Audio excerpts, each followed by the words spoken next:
عزیزان گرامی وقار، اپنی گفتگو، اپنے کلام، اپنی بات چیت سے آپ اپنے سلیقے بتاتے ہیں. گالی گلوچ کرتے ہوئے جن کی صبح شامیں ہوتی ہیں ان کو دیکھ کر کے ہی پہچان میں آ جاتا ہے کس گھر سے یہ تعلق رکھتا ہے، کہاں ان کی تربیت ہوئی ہے، کس طرح ان کے آداب سکھائے گئے.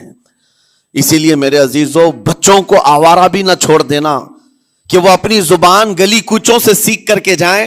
کل کو ہوگا یہ کہ اس کی زبان کی وجہ سے لوگ تمہیں تان و تشنیع کریں گے، اس کا باپ ایسا ہوگا اس لیے بچہ ایسا ہے، اس کی ماں اس طرح ہوگی اس لیے اس کی گفتگو ایسی ہے. کیونکہ موسٹلی زیادہ طور پر بچے اپنے ماں باپ کے اخلاق کو نقل کرتے ہیں، ٹرانسفر ہوتی چلی جاتی ہیں.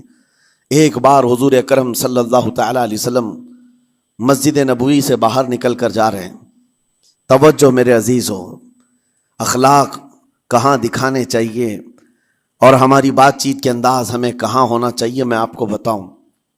حضور تشریف لے کر جا رہے ہیں، صحابہ اکرام کھڑے تھے حضور کے اطراف. مدینہ طیبہ کی ایک بوڑھی خاتون جس کا ذہنی توازن کھویا ہوا ہے، یعنی وہ دماغی طور پر ڈسیبل ہے، اور وہ آئی جا رہی تھی. لوگ جب بھی اس کو دیکھتے راستہ کاٹ لیتے. وہ جس کو بھی پکڑتی تھی سنانا شروع کرتی تھی، جو منہ میں آئے بکنے لگ جائے، اور لوگوں کو تنگی محسوس ہونے لگتی. صحابہ نے دیکھا کہ یہ عورت آ رہی ہے، حضور کی طرف آ رہی ہے. سب نے حضور صلی اللہ علیہ وسلم کو گھیر لیا، اس کا راستہ روکنے کے لیے. اب آئے گی اور نبی کریم صلی اللہ علیہ وسلم کے پاس اگر زبان درازی کرنے لگ جائے، پاگل عورت ہے، اور بک بک کرنے لگ جائے، حضور پاک صلی اللہ علیہ وسلم کے ادب میں کہیں کمی نہ آ جائے. صحابہ کا یہ ہمیشہ اہتمام رہتا. حضور اکرم صلی اللہ علیہ وسلم نے دیکھا تو صحابہ سے کہا ہٹ جاؤ، اس کو آنے دو، ہٹ جاؤ، اس کا راستہ چھوڑ دو. صحابہ نے کہا یا رسول اللہ صلی اللہ علیہ وسلم، اس کا ذہنی توازن ٹھیک نہیں ہے، دماغی طور پر وہ عورت ٹھیک نہیں ہے. وہ آئے گی اور لمبی باتیں کرتی ہے، لا یعنی باتیں کرتی ہے، کہیں آپ کی شان پاک میں کوئی گستاخی نہ ہو جائے. صحابہ روک رہے تھے. حضور پاک صلی اللہ علیہ وسلم نے سختی سے فرمایا، ارشاد فرمایا ہٹ جاؤ، اس کا راستہ چھوڑ دو. مجھے پتا ہے پورے مدینے میں اس کی کوئی نہیں سنتا، میں بھی نہ سنوں تو کس کو سنائے گی؟ اگر میں بھی نہ سنوں تو وہ کس کو سنائے گی؟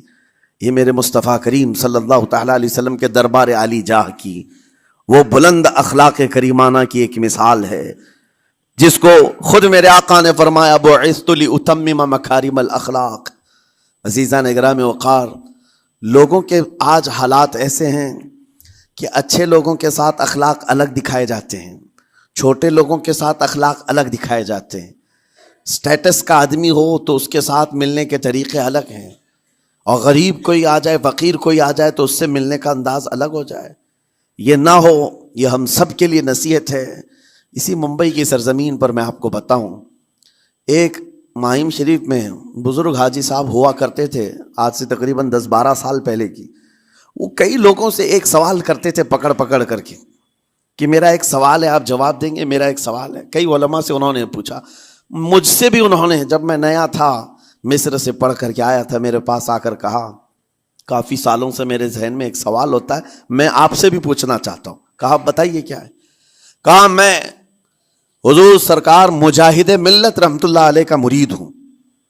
علامہ حبیب الرحمن مجاہد ملت، رئیس اعظم اڑیسہ، جن کے خدمات جلیلہ آج ہو سکتا ہے نئی جنریشن کو نہ معلوم ہو، ان کا لقب ہے مجاہد ملت، جنہوں نے سنیت کی بقا کے لیے اپنا تن من دھن سب قربان کیا تھا. وہ مجاہد ملت عظیم بزرگ ولی کامل ہے. فرما یہ حاجی صاحب کہتے ہیں کہ میں ایک نارمل آدمی تھا، کڑیا تھا، یعنی گھر بنانے کا کام کرتا تھا. جب وہ ممبئی تشریف لاتے تو دوڑ کر کے ہر جگہ سے لوگ ملنے آتے، میں بھی گیا تھا، اور اس وقت میں جوان تھا.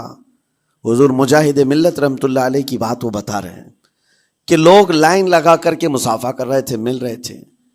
جب مل رہے تھے تو پھر میرا نمبر آیا، میں ملنے کے لیے گیا. بزرگوں کے سب ہاتھ چومتے ہیں، یہ ہمارے سنیوں کے طور طریقے ہیں. ادب، علماء ذوی الاحترام کے ہاتھوں کا بوسہ لینا یہ مستحسن ہے، یہ ہمارے آداب میں سے، معمولات اہل سنت میں سے.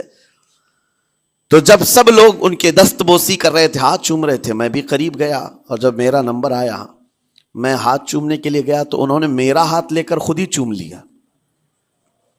وہ بزرگ عالی جاہ ولی کامل جن کو دنیا مجاہد ملت کہتی ہے، میرا ہاتھ انہوں نے چوم لیا، اور میرے اندر ایسی پشیمانی تھی کہ میں کیا کروں سمجھ میں نہیں آیا۔